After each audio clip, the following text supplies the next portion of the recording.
ख्वाजा आसिफ भी इमरान खान की सियासत के गर्विदा हो गए। इमरान खान को बेहतरीन सियासतदान मानते हुए इस बात का एतराफ़ किया कि इमरान खान उनसे अच्छी सियासत कर रहे हैं। PTI की दिन ब दिन बढ़ती हुई मकबूलियत के खौफ से मुखालिफ हुकूमती टोले की रातों की नींदें हो गई हैं हराम। किसी भी तरह अपनी बदतरीन कारकर्दगी की वजह से गिरी हुई साख को बहाल करने की कोशिशें जारी। नून लीग और पीपल्स पार्टी मुश्तरका पार्लिमानी पार्टी इजलास में सर जोड़कर बैठी तो इमरान खान की जीत का एतराफ़ खुद ही कर लिया।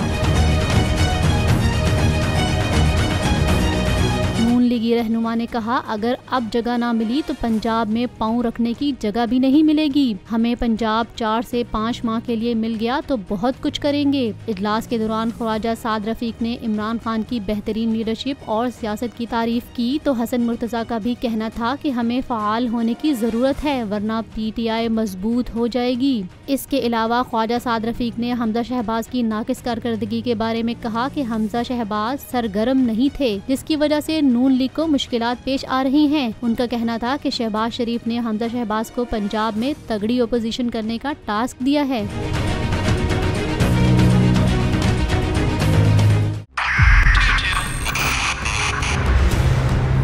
2022 बहुत सारे तोहफे भी देके गया पाकिस्तान की आवाम को। पाकिस्तान की आवाम को एक तोहफा ये दिया कि आवाम को पता चल गया कि पाकिस्तान का मीडिया क्या है। साल 2022 में सबसे ज्यादा देखे जाने वाला चैनल बोल न्यूज रहा नंबर 1। हमने बहुत सारे शोज और ट्रांसमिशंस की, पूरा साल मुसलसल जदोजहद में निकल गया कि ये वोट ऑफ कॉन्फिडेंस के पीछे कौन लोग थे।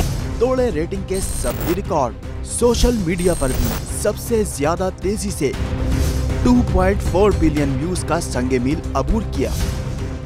एंकर्स को भी आवाम में सबसे ज्यादा मकबूलियत मिली और सोशल मीडिया पर भी बोल रहा सब पर भारी। सब्सक्राइब करें और बेल दबाएं ताकि कोई खबर रह न जाए।